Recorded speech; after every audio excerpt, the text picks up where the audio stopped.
what I have found, and we had a homeowner horror story. Well, I don't know if it was a homeowner horror story. We had a homeowner write in about a home warranty company. She was elderly, like kind of about to retire or in the retirement age. And so she was like living off Social Security and she had a very limited budget. But so if anything came up in her home, she didn't really have anybody to help her fix it. And so the home warranty gave her a lot of peace of mind, thinking that, okay, if anything happens in the house, if my dishwasher goes out or my garbage disposal, I'll have somebody that will come fix it. And so when she first signed on with them, she kind of had better luck, and especially in like the small appliance area. So she had an issue, and I think her outside condenser, it went bad. So she calls her home warranty company, and she's like, "Hey, I have this home warranty. I think her heat was not working. Her heat never worked again."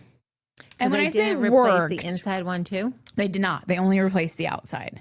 And when I say that it never worked again, I mean that so it only turned on her auxiliary heat. It is so inside your internal unit, there is something called auxiliary heat, which should only turn on in like extreme situations. So like when there is a drastic cold drop and your outside unit cannot make enough hot air to be able to warm your house, the auxiliary heat are heat strips inside the house that will turn on, and it will help to get the house up to that desired temperature. But it's supposed to be really short term because it's extremely expensive energy.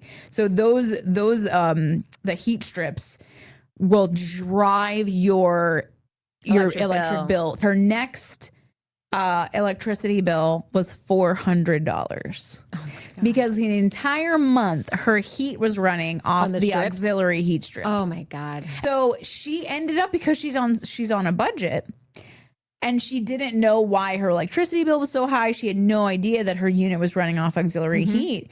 She opted to leave her heat off all winter long and just used her wood burning fireplace to warm the house.